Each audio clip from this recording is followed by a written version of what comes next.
Umat Islam ini bermasalah ekonominya. Umat Islam ini bermasalah masalah perdagangannya. Kenapa? Yang membuat ekonomi umat Islam ini macet, yang membuat ekonomi umat Islam ini tak lancar, yang banyak miskin itu umat Islam, Bapak dan Ibu. Apa sebab? Ternyata penyebabnya, kata beliau, karena umat Islam melewatkan waktu berkah hidup di dunia ini.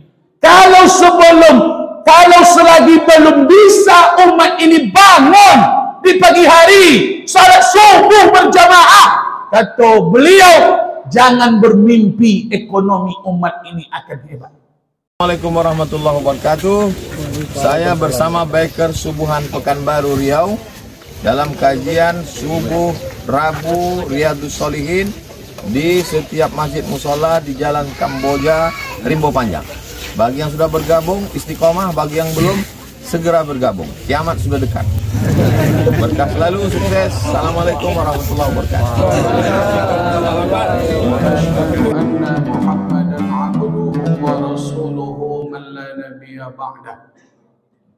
Allahumma salli wa sallim wa barik ala sayyidina Muhammad wa ala alihi wa ashabihi ajma'in. Allahumma inna nas'aluka ilman nafi'an. Allahumma 'allimna ma yanfa'una. Allahumma inna na'udzubika min 'ilmin la yanfa'. Subhanallahi wa bihamdihi 'adada khalqihi wa ridha nafsihi wa zinata 'arsyihi wa midada kalimatihi. Kita hormati, kita muliakan pemerintahan kecamatan yang hadir bersama kita malam ini, Bapak Camat. Alhamdulillah, beliau menyempatkan hadir bersama kita dalam subuh Ahad yang berbahagia ini. Mudah-mudahan Bapak Camat kita senantiasa diberikan kesehatan, semangat selalu insyaallah. Amin. Allahumma amin. Keluarga besar pengurus Masjid Al-Fajri yang juga selalu bersemangat istiqomah dalam membangun baik itu bentuk fisik Masjid Al-Fajri dan kegiatan-kegiatan yang juga akan selalu semangat mengajak kita agar senantiasa jemaah Masjid Al-Fajri ini istiqomah dalam melakukan ibadah-ibadah di Masjid Al-Fajri ini. Kemudian yang sama-sama kita hormati pemerintahan kelurahan, jajarannya Bapak RW, Bapak RT, kemudian istimewa spesial yaitu jemaah Biker Subuh Pekanbaru. Ini spesial nih Bapak dan Ibu. Nampak jaketnya, nampak. Insyaallah. Mudah-mudahan saudara-saudara kita dari Biker Subuh Pekanbaru tetap selalu diberikan kesehatan dan semangat dalam program-program Biker Subuh ini insyaallah. Amin. Allahumma amin. Bapak-bapak, ibu-ibu, rekan-rekan pemuda remaja, anak-anak kami, seluruh undangan yang hadir dalam acara Subuh Berkah, kajian khusus di Masjid Al-Fajri kita ini, insyaallah semua kita adalah orang-orang yang dicintai oleh Allah. Amin. Amin ya Rabbal Alamin. Bapak-bapak dan ibu-ibu yang dimuliakan Allah, kembali di pagi yang berkah ini, kita mohonkan kepada Allah agar kehidupan kita hari ini senantiasa diberkahi Allah. Tentunya di awal-awal hidup ini kita dianjurkan oleh baginda Rasul memperbanyak memuji dan membesarkan Allah. Oleh karena itu doa bangun subuh itu diawali dengan kalimat pujian. Alhamdulillahilladzi ahyana Maha suci Allah, segala puji bagi Allah yang kembali menghidupkan kita ba'dama amatana, setelah kita mati. Tidur tadi Bapak Ibu, tidur malam tadi itu mati. Jadi Allah hidupkan kita setelah kita mati. Ini merupakan suatu anugerah yang patut kita syukuri selalu, karena tak semua orang yang tidur malam tadi bangun kembali subuh ini Bapak dan Ibu. Oleh karena itu banyak-banyaklah selalu mensyukuri nikmat yang Allah berikan, karena kita tidak tahu berapa kesempatan sisa-sisa hidup kita di dunia ini. Kita tak tahu apakah tahun ini kita masih akan hidup, lepas tahun ini kita masih diberikan kesempatan oleh Allah. Boleh jadi bulan ini kita meninggal Bapak Ibu, boleh jadi hari ini, pekan ini. Kenapa? Karena memang masalah kematian itu Allah rahasiakan. Jangankan kepada kita yang hamba-hamba yang biasa ini, kita ini hamba yang biasa Bapak Ibu, kepada kekasihnya saja baginda Nabi sallallahu alaihi wasallam, Allah tak bagi tahu kapan ajal itu datang. Maka siapkan selalu, tak ada cerita santai hidup di dunia ini. Lelah dan letih itu memang menjadi tabiatnya hidup di dunia ini. Orang yang pergi ke Masjid Al-Fajri subuh ini lelah, betul. Orang yang tak pergi subuh ini, apakah mereka tidak lelah? Lelah juga Bapak Ibu. Yang pergi ke masjid lelah, yang tak pergi pun lelah. Yang bekerja lelah, yang tak bekerja pun lelah Bapak dan Ibu. Yang tidur lelah, yang tak tidur pun juga lelah. Yang makan pun lelah, tak makan pun lelah kita. Artinya memang pakaian dunia ini tempat melelahkan kita. Cuman lelah yang bagaimana yang akan menyelamatkan kita di akhirat. Lelahkanlah hidup diri untuk selalu beribadah kepada Allah.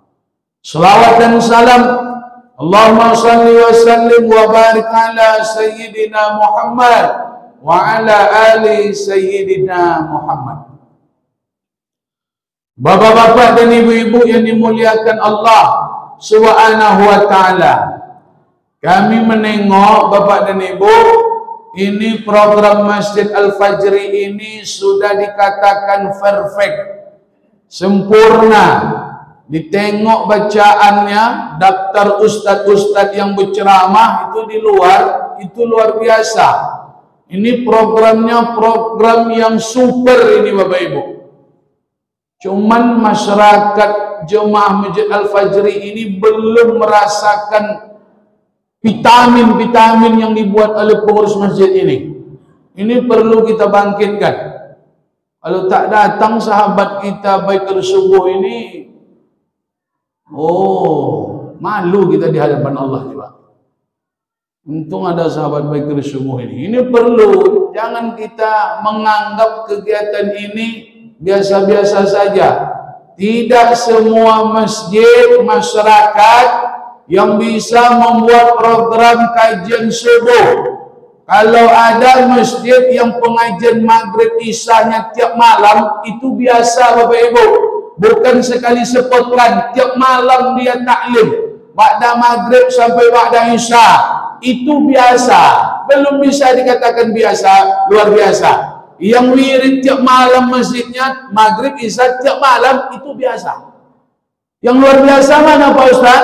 Masjid yang mampu membuat taklim pengajian subuh, itu baru luar biasa. Ini Masjid Al-Fajri bukan sekali sepekan, bukan pagi Jumat saja, tapi pagi Kamis, kajian khusus pagi Ahad, tak sekali dalam sepekan. Ini bukan sekadar biasa lagi, ini program yang luar biasa Bapak dan Ibu. Bapak dan Ibu hadirin yang dimuliakan Allah, makanya salah satu doa Nabi Muhammad sallallahu alaihi wasallam, beliau berdoa, Allahumma barik li ummati fi bukuriha. Ya Allah, berikan keberkahan, berkahilah umatku ya Allah Nabi memohon kepada Allah agar umat di dunia ini diberkahi. Kapan berkah itu Nabi mohonkan kepada Allah? Fi bukuriha, di pagi hari. Ya Allah, berkahilah umatku di pagi hari. Nabi tak minta siang, Nabi tak minta sore, Nabi tak minta malam, tapi keberkahan itu Nabi mohonkan kepada Allah di pagi hari. Maka umat Islam yang menjemput berkah, menjemput keberkahan di pagi hari, itulah umat Islam yang akan Allah selamatkan dari dunia sampai akhirat. Maka pahala salat subuh ini bukan pahalanya kaleng-kaleng Bapak dan Ibu. Cerita pahala salat, kalau seluruh salat ini dilakukan maghrib, isya, subuh, zuhur, asar, mana pahala yang besar? Pahala yang besar itu salat subuh. Walaupun dia 2 rakaat, tapi dia mengalahkan pahala salat zuhur dan asar. Kalau semua salat ini dilakukan berjamaah, zuhur berjamaah, asar berjamaah, maghrib berjamaah, isya berjamaah, dan subuh berjamaah, ternyata pahala salat yang besar kalau dibuat berjamaah itu adalah subuh berjamaah. Setiap hari salat subuh berjamaah, mana pahala yang paling besar? Ternyata ada lagi pahala yang paling besar, salat subuh berjamaah di pagi Jumat. Jadi komandan salat ini, salat subuh berjamaah di pagi Jumat. Ada istilahnya Jumat berkah Bapak dan Ibu. Maka jangan sia-siakan, karena memang keberkahan subuh ini tak 1, 2, 3 hadis. Kalau cerita salat berjamaah maghrib, zuhur, asar, Bapak Ibu, paling-paling hadisnya umum. Salatul jama'ati tafdulu salatul fardhi. Salat jamaah itu utama dibandingkan salat sendiri-sendiri. Bisaba'in wa isrina darajah, 27 keunggulan. Zuhur, maghrib, asar itu umum. Isya ada 1, 2, 3 hadis. Artinya kemuliaan daripada zuhur, asar, maghrib, isya lebih unggul Bapak dan Ibu. Ternyata ketika bercerita masalah salat subuh, bukan 1, 2, 3 hadis baginda Rasul menceritakan bagaimana keutamaan mengejar salat subuh berjamaah. Basyiril masain, basyiril masain, kata Nabi, sampaikan kabar gembira ini kepada orang-orang fi zulam, mereka yang meninggalkan tempat tidurnya, meninggalkan rumah dalam keadaan zulam, dalam keadaan dingin. Dia pakai jaket, ada yang tak pakai jaket, ditinggalkan anak, istri, keluarga, hartanya, ditutupnya pintu, ditutupnya pagar.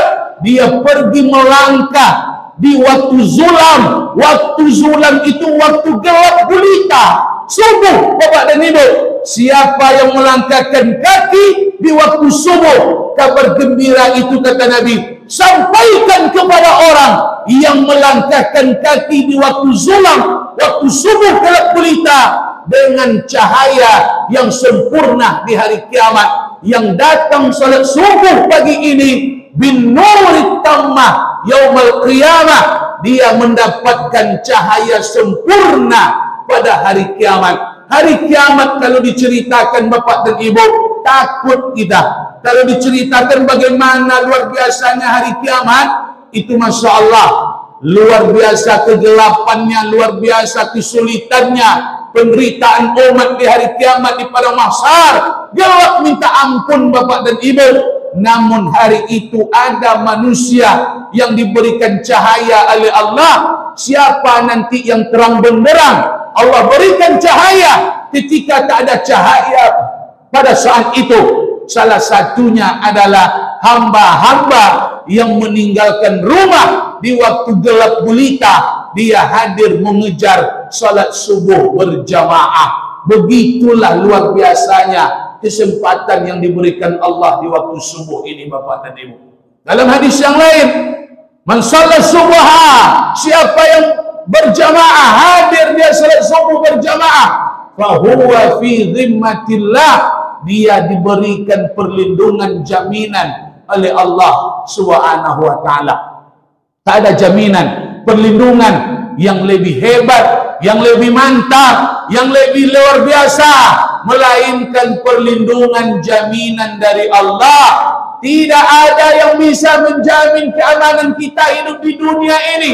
Siapa yang bisa menjamin nanti pulang dari sini selamat? Belum tentu Bapak Ibu. Harta kita belum tentu, tak ada yang bisa menjamin. Rumah dipagar, ada security, ada satpam, tak ada jaminan harta kita akan selamat. Kantor ada pengawal, tak ada jaminan.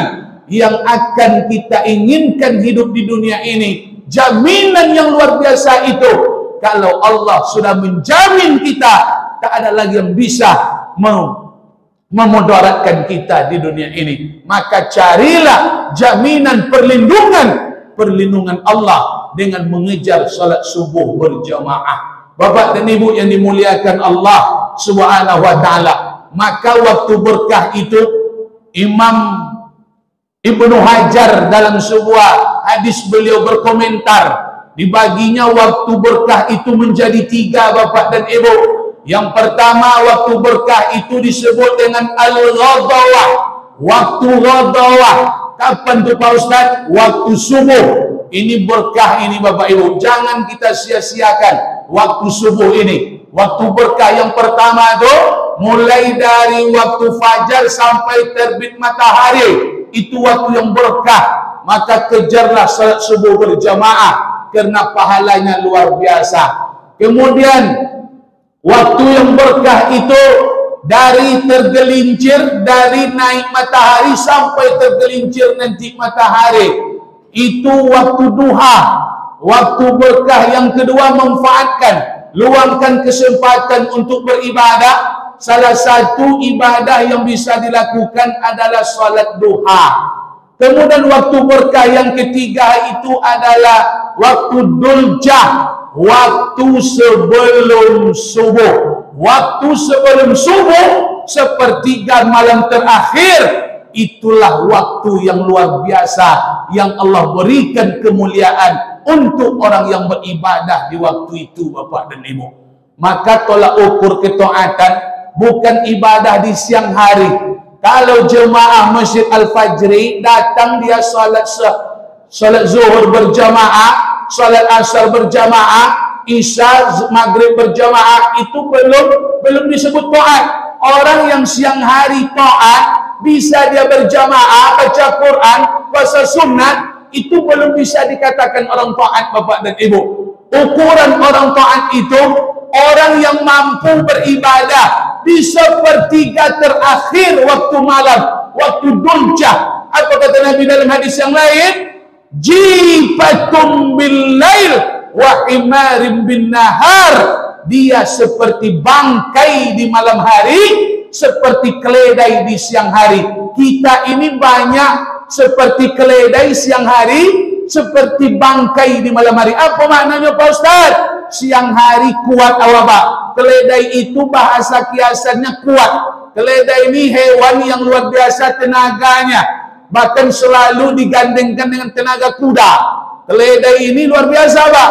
Siang beribadah macam keledai kata Nabi. Sanggup dia salat, bekerja dia sanggup, salat jemaah tak tinggal, baca Quran dia sempatkan siang. Namun ketika malam dia kata Nabi macam bangkai. Apa maknanya? Tak sanggup dia menggerakkan tangan, bangun dari tempat tidur, duduk di kasurnya, pergi dia ke kamar mandi, dia usap matanya, ambil wuduk, bangun dia bentangkan sejadah, salat dia 2 rakaat, berzikir kepada Allah dan berdoa. Dia tak mampu seperti itu. Orang yang belum mampu bangun di sepertiga malam beribadah kepada Allah, maka sejatinya dia masih dikatakan budak dunia oleh Nabi Muhammad sallallahu alaihi wasallam. Maka oleh karena itu Bapak dan Ibu, program Masjid Al-Fajri ini jangan tanggung-tanggung. Kami kalau di Kampar Pak Camat ada satu masjid di Kuok, namanya Masjid Istiqomah Lereng Kuok. Dia rutin pengajian Jumat Berkah, cuman programnya dia selang-seling. Jumat ini pengajian ba'da salat subuh, Jumat besok jemaah tu datang jam 3 dini hari, solat berjamaah tahajud Bapak dan Ibu. Jadi Jumat selanjutnya ceramah, Jumat berikutnya solat berjamaah tahajud. Karena memang waktu berkah itu waktu sepertiga malam terakhir. Jadi program ini jangan tanggung-tanggung. Nanti buat program jemaah yang mulai bersama-sama. Mohonkan kepada Allah, ketuk pintu hati saudara-saudara kita yang ada di keliling Masjid Al-Fajri yang subuh ini belum dapat hadir. Mereka bukan sekadar karena sibuk, karena sakit saja, tapi banyak yang mungkin belum Allah berikan hidayah, pemahaman, ilham, agar kedepannya dengan ibadah-ibadah yang luar biasa Allah akan berikan kehidupan yang luar biasa. Kalau ingin mendapatkan yang luar biasa di dunia, jangan dijemput dengan ibadah yang biasa. Kalau nak luar biasa hidup ni, buat yang luar biasa. Yang luar biasa itu mana Ustaz Bombom? Ibadah sepertiga malam sebelum subuh. Kalau sudah mampu bangun, salat, berdoa, berzikir, baca Quran, bahkan mandi di waktu sepertiga malam terakhir, itu mandi yang dianjurkan oleh baginda Rasul. Jangankan beribadah Bapak Ibu, mandi sebelum subuh itu mandi untuk segala penyakit. Obat sehat itu mandi sebelum subuh. Penyumbatan, kolesterol, oh itu obat luar biasa Bapak Ibu. Maka Nabi itu jarang sakit karena memang beliau merutinkan mandi sebelum subuh. Dan setelah diteliti, ternyata mandi sebelum subuh itu yang bagusnya tak pakai sabun Bapak Ibu. Kalau ada orang mandi rutin sebelum subuh tapi masuk angin dia, arti dia pasti pakai sabun. Pakai apa? Hand body, pakai sabun cair. Ternyata saya dapat ini dari orang-orang tua. Kenapa orang-orang tua dulu sehat sampai umur 80 sehat? Tak ada gula, tak ada kolesterol, tak ada asam urat, tensi. Mereka jam 4 dini hari itu sudah mandi dia ke sungai Bapak Ibu. Orang-orang tua kita dulu jam 4 itu sudah mandi dia ke sungai. Kita hari ini kamar mandi di depan hidung. Nak depan mata lah, depan hidung kamar mandi itu. Tak juga menyempatkan untuk mengambil keberkahan. Saking berkahnya waktu Duljah itu sepertiga terakhir, sampai-sampai Nabi membuat suatu kerangkaian sunnah mandi di waktu sepertiga terakhir. Itu mandi yang luar biasa untuk menjaga kesehatan Bapak dan Ibu. Maka rutinkan. Alhamdulillah rutin Bapak Ibu. Aku mudah bentuk daripada dulu kan. Alhamdulillah. Dulu terakhir komai awak agak poning juga lah. Jadi bayangkan, kalau ukur orang taat itu jemput ibadah yang luar biasa. Kalau ibadah biasa siang hari itu, Pak, mohon maaf, kadang kita ingin banyak lebih dari Allah, namun ibadah kita tak sesuai, tak sebanding dengan apa yang kita mohonkan kepada Allah. Oleh kerana itu Bapak dan Ibu hadirin yang dimuliakan Allah, orang terkaya umat Islam di dunia ini orang Hijaz, Arab Saudi. Siapa dia? Sulaiman Abdurrajih. Beliau orang terkaya umat Islam Bapak Ibu.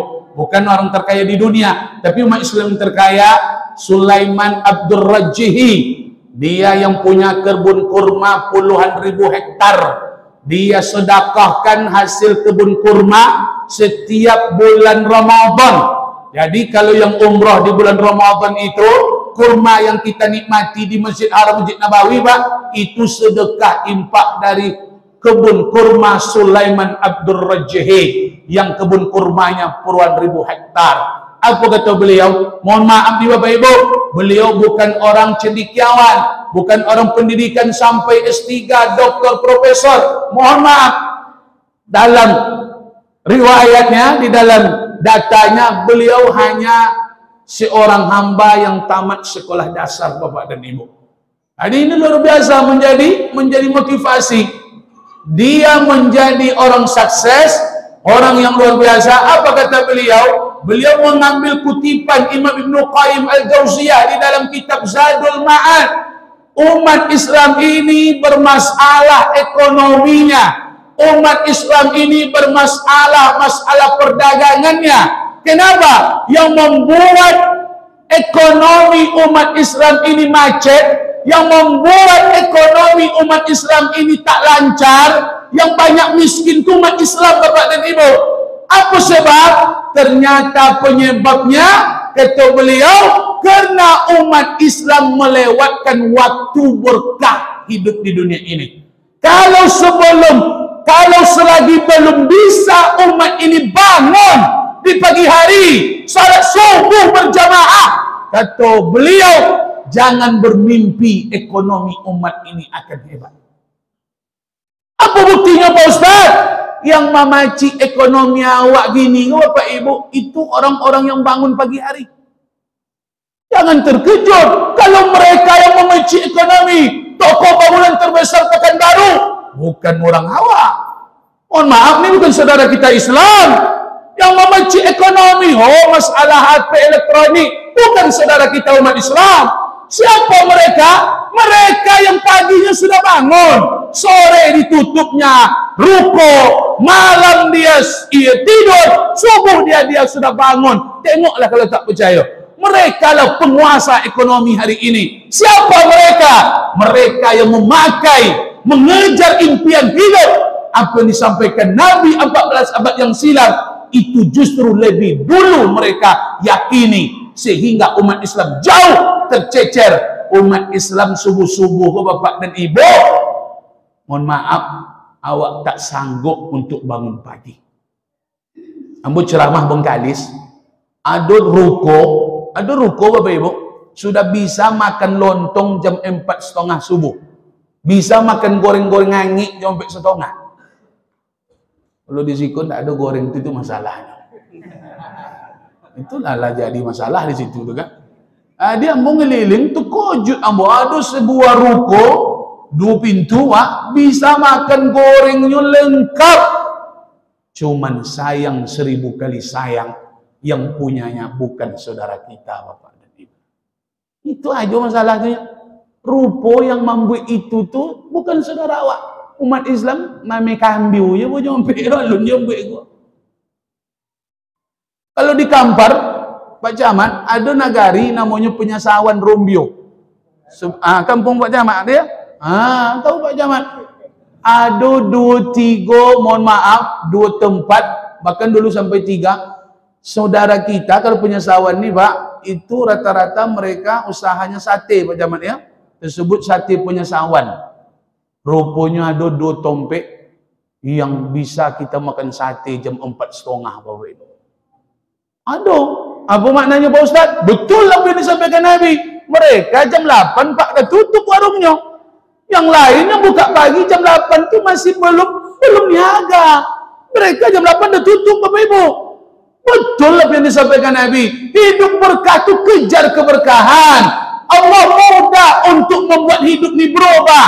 Usaha kita naik, pangkat jabatan kita selalu Allah berikan keberkahan. Apa yang bisa dikejar dari hidup ini? Jangan lewatkan waktu yang paling berkah. Itulah pesan Sulaiman Abdul Rajihi. Kalau umat Islam masih membiarkan waktu berkah berlalu, tidak mengejar salat subuh berjamaah, tak ada semangat subuh berjamaah, jangan mimpi ekonomi umat ini akan membaik. Makanya inilah program hebat yang mesti kita tularkan kepada masjid-masjid yang lain. Biker subuh akan menjadi motivator, menjadi penyemangat Bapak Ibu. Insya Allah biker pejuang subuh ini insya Allah akan menjadi vitamin bagi kita, supaya saudara-saudara kita yang hari ini mereka tak mampu datang salat subuh berjamaah. Ini usaha proyek besar umat Islam hari ini. Kalau tadi dikatakan Pak Camat, mari kita bersatu dalam masjid Bapak dan Ibu. Masjid ini tempat bersatu umat Islam.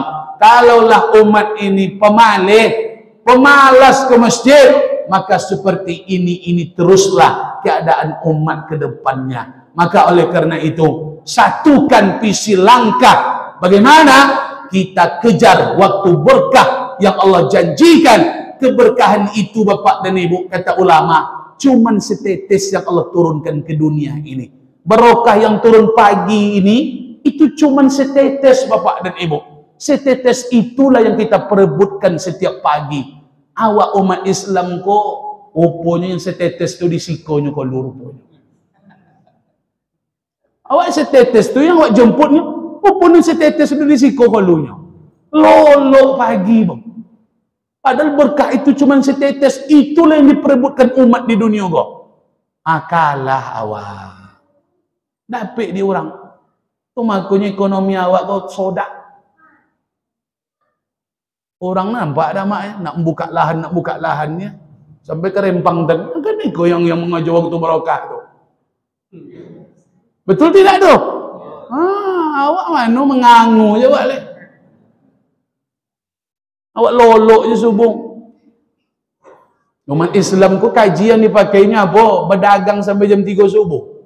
Siapa lah kan memboli jam segitu tu Pak? Dibolinya cik aqua tu kok alah habis. Mendingan tutup aja, tengoklah ruko-ruko hebat yang sukses di Pokan. Mana buka malam? Mana ada konter besar buka malam? Mana ada toko bangunan buka malam? Tutup jam 5 pagi sore, buka pagi. Itu program. Awak terbalik, awak malam awak lolok begadang. Akhirnya apa terjadi? Ternyata salah setting.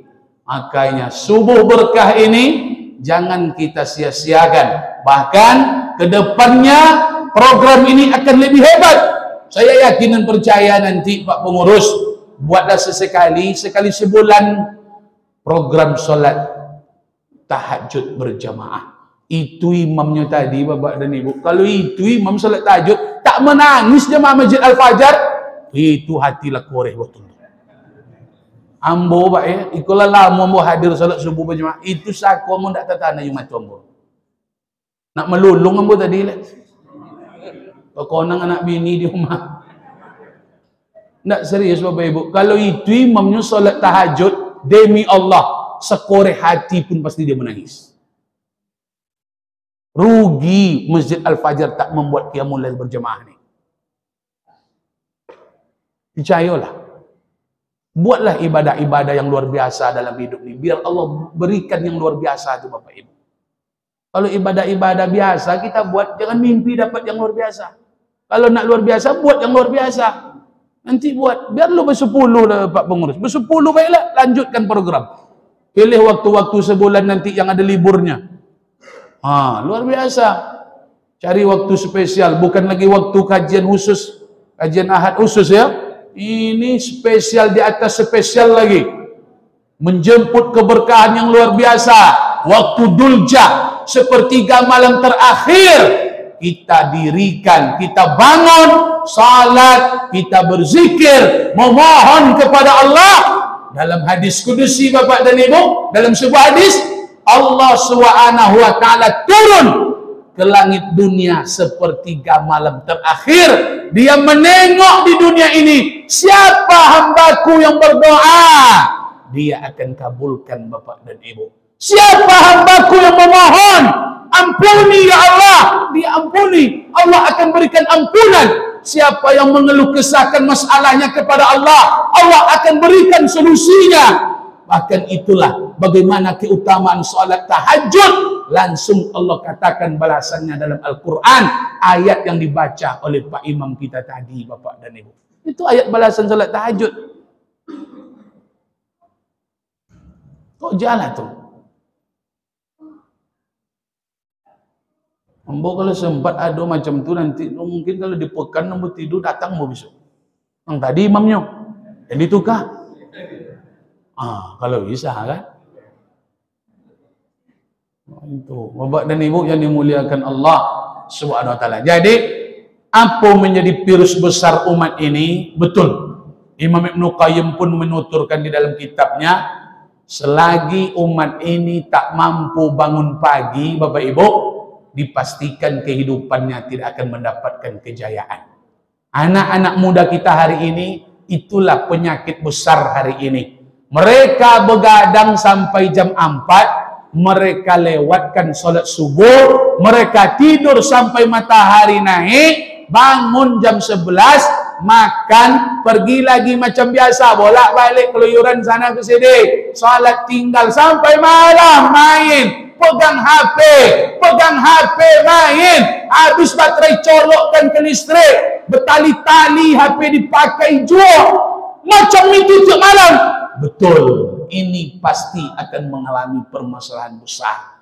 Yang tidak mengejar subuh, dia bangun sampai tak tidur-tidur dan lewat salat subuh, yang meninggalkan salat subuh bapak dan ibu, khabisan nafsi wa kaslana, kata Nabi, dia akan dapat penyakit malas, dia akan menjadi orang yang selalu dirundung penyakit malas. Jadi anak-anak awak gini kenapa pemalas? Karena dia tidak salat subuh. Orang yang tak salat subuh tu pemalih bawaannya, berkerojoh malih, kuliah malih lah sadonya. Maka orang yang tak salat subuh tu tak ada cerita sukses tu Pak. Kalau lah pagi tak bangun tu tak ada cerita sukses, tak ada. Anak-anak muda kini tu mohon maaf, hancur kehidupan mereka nanti.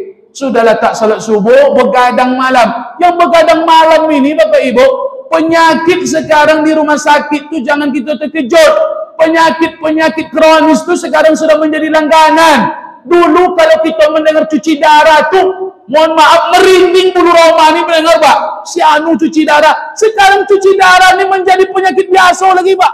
Tak biasa didengar, si anu cuci darah, si anu cuci darah, si anu cuci darah, si bulan cuci darah. Dulu mendengar ini jarang kita nih Pak. Dan itu dianggap masternya penyakit. Rupa sekarang penyakit master itu sudah menjadi penyakit-penyakit yang dianggap biasa. Banyak Pak Ustaz. Oh, banyak dokter cuci darah sekarang sakit. Rupa setelah diselidiki, penyebab cuci darah ginjal rusak, penyebab utama itu adalah begadang. Maka anak-anak muda kini tu, anak-anak yang tak lolok-lolok malam tu, tak salat subuh, begadang, tu mohon maaf Bapak Ibu. Tak sampai usia 40-an tak sampai tindakan. 50 sudah bangkit kapal tu deh. Berangkat kapalnya besok tu. Lah ada kejadian Ustaz. Lah banyak doktor dapat di Ambo Pak. Yang umur 26 cuci darah mati, umur 32 cuci darah mati, yang tak tidur sampai jam 4, tidur pagi sampai 11. Saya punya beberapa data. Anak muda bahkan belum menikah sudah cuci darah meninggal. Ternyata begadang penyebab nomor 1 ginjal bermasalah Bapak dan Ibu. Maka kunci sehat tu tidur jam 10, 11, 12, 1, 2. Tak tidur awak dari lepas jam 2 sampai pagi, kata Nabi, kata ulama, ini tak sakit Bapak Ibu. Orang yang tak tidur dari jam 2.30, jam 3 sampai pagi, takkan sakit dia. Yang sakit tu orang tak tidur menjelang jam 2 tu Pak. Sebab liver dan ginjal tu waktunya memang waktu itu. 11, 10, 11, 12, 1, 2 tu itu kerja liver ginjal itu. Awak ndak jual lolok tu. Makan minas lu jam itu dulu. Wah. Jam segitu minas lu mak. Apa nak dihantam liver? Liver penyakit langganan sekarang Pak. Sebulan meninggal liver. Hatinya lah bermasalah. Hati tak bisa mencuci darah jadi racun dari racun. Livernya. Darah tak bisa dicuci ginjal, maka air tak bisa disaring, ginjal bermasalah.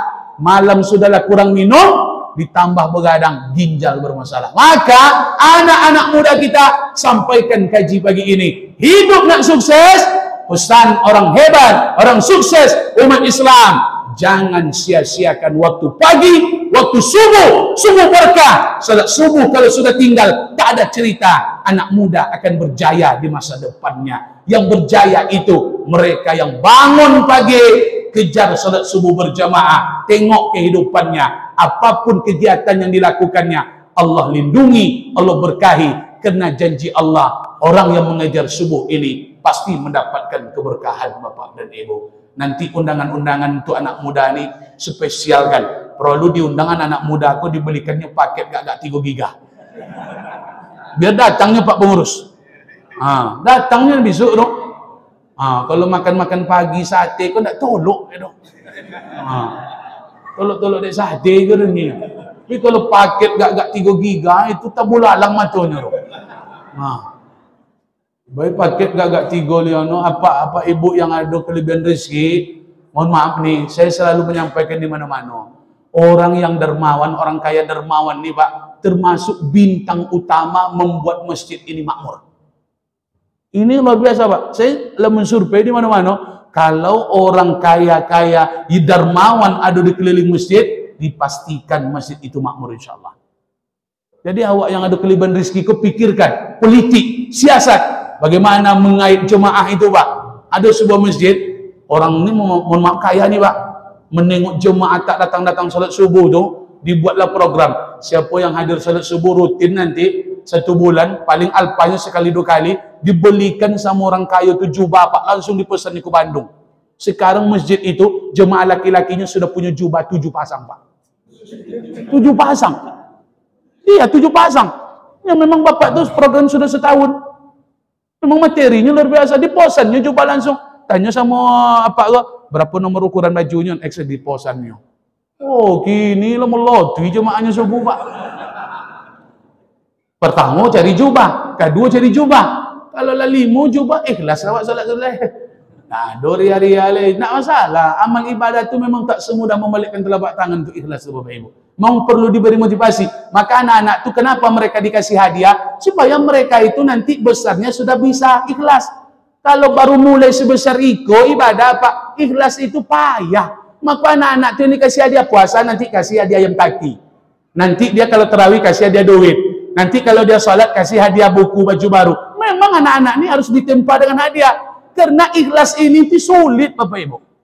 Jadi waktu anak-anak itulah kita dikasih hadiah. Kalau sudah besar keikhlasan itu mudah mengalir di dalam kehidupan kita. Maka buat program yang kaya-kaya dermawan. Mari anak-anak muda itu bagaimana mereka datang, kita bina, kita buat tahsin pemuda, tahsin anak-anak muda. Kita buat wirid khusus untuk anak muda nanti, kajian pakai emfokus Bapak Ibu, didikan, pelatihan, inilah. Kenapa? Karena yang tua-tua kalau kita gerakkan Pak, kita ini tak bisa kita menjadi penggerak itu. Ini agama hari ini harus digerakkan oleh anak-anak muda. Baik kesubuhan ini salah satu bentuk pergerakan subuh supaya nanti bagaimana keadaan kota Pekanbaru ini menjadi kota bertuah yang dicintai Allah. Nanti kalau ada anak muda yang ingin gabung, insya Allah saudara sahabat kita ini menerima insya Allah. Ini sampai ke Kampar nih Pak, sampai ke Kampar dulu Ibu Yayat, sampai ke Batu Bola, sampai ke Subuhan kok. Untuk bolak-baliknya Riau, Pekanbaru, Kampar, Allah Akbar. Cuman tidak masuk angin kawan-kawan mereka itu. Salut awak ya Pak. Awak kalau sebonta aja gombong awak kan. Itulah kuasa Allah Ta'ala itu. Anak-anak muda tu kalau reboyo awak ikut sebagai kesubuhan kok. Gombong awak lah. Aku anak muda suruh. InsyaAllah ke depannya Bapak dan Ibu, Ustaz Bom dengan kepercayaan yang luar biasa. Kalau program ini kita setting bagus, kita luar biasa kan, kita emplas nanti, nanti yang bisa membangkitkannya. Saya yakin percaya apa yang Allah janjikan, apa yang Nabi katakan pasti terwujud di tengah-tengah kehidupan kita, khusus di lingkungan Jemaah Masjid Al-Fajar ini. InsyaAllah ke depannya jangan bosan, jangan jenuh untuk meluangkan waktu, jangan pilih-pilih guru, karena guru-guru kita istimewa semuanya Bapak Ibu. Saya tengok daftar di situ, profesor, doktor. Ini luar biasa, ilmu berbelok-belok di Masjid Al-Fajri ini. Makanya jangan sia-siakan. Kami di kampung nih Pak, sekali semusim bisa mengundang LCMA dokter. Itulah minta sumbangan masyarakat itu ke rumah-rumah. Sekali semusim Maulid Nabi Isra Mi'raj bisa mengundang Ustaz Pokan kan yang ke Kampar. Rupo di Pokan no bolak-balik dokter ceramah di situ. Hendak dimanfaatkan di orang Pokan pun. Di kampung tengoklah dapat. Sekali sebulan wirid-wirid puasa aja. Bisa mengundang dokter Abdul Muluk Ustaz Abdul Muluk sekali datang sampai ke Kuok. Oh di siku susudo Ustaz ada. Sekali konya nanda LCMA do kan itu. Selobi LCMA taruh bagi. Malam LCMA doktor. Oh, itulah kesempatan ini tak dimiliki oleh jemaah yang lain. Ajaklah.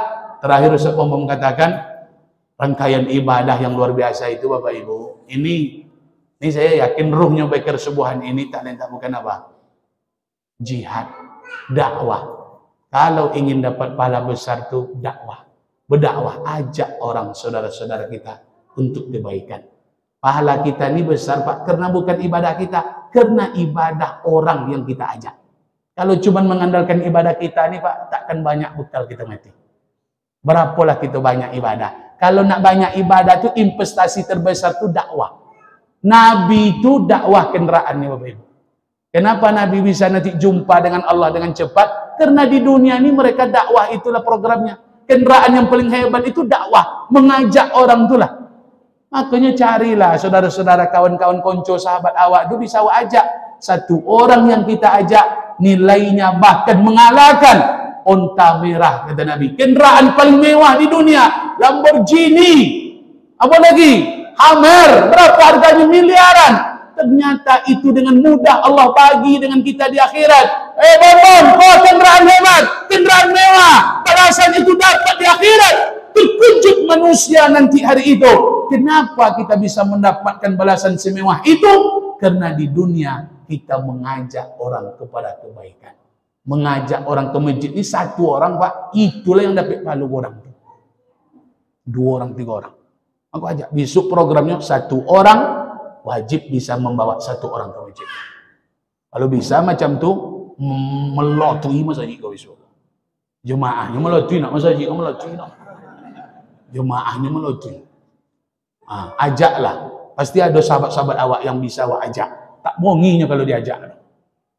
Banyak. Berapa kakak jemaah sih kau Pak Pengurus? Ada 60. Itu dah 60 itu waktu korban tu datang satu tu. 261 malahan lebih lah kan. Tapi tiba cara-cara macam kau 26 aja datang kakak kan. Itulah yang harus peluang dakwah. Kalau sempat rajin masyarakat kalau tertutup peluang dakwah awak di situ Pak. Ustaznya ustaz hebat, datang orang langsung macam spontan. Siapa gurunya? Oh ramai. Mohon maaf Pak, jangan bangga. Kalau dah ramai orang nanti saya cepekan satu amalan sudah tertutup peluangnya. Apa? Dakwah. Sekarang peluang itu besar. Orang yang yang tak ke masjid ini peluang kita, proyek kita nih Pak. Ini proyek besar kita itu. Peluang terbesar peluang berpahala itu dia dakwah. Ajak, maka dia HP kau berdakwah. Sebarkan nanti dia datanglah, woi, sok bombong kok. 10 Bapak kirim, 20 dikirim, tak mungkin tak dapat 1 dapat. Tak mungkin. 1 orang awak beberkan di HP kok, buat status, WA 7, publik akbar, kajian khusus ahad, dapat pergi 1 orang dengan ajakan kita. Itu luar biasa. Aku pakai HP kok, sebarkan undangan-undangan. Oh, HP ada tak dipakai menyebarkan undangan. Dah, mudah-mudahanlah Bapak dan Ibu. Mbo menengok pakai makan tadi itulah semangat lah Mbo. Jadi ceramahku biasa ketik, tapi le sakit hati Bapak dan Ibu. Jadi yang kita inginkan itu semangat kita ke depannya kita menjadi lebih baik. Insya-Allah, amin ya rabbal alamin. Nanti kami pun sahabat Bikar kalau macam ini nanti sampailah ke Kampar nanti insya-Allah ini perlu kita gaungkan. Ini luar biasa. Kami terkejut tadi menengok sahabat-sahabat bahwa masya-Allah luar biasa.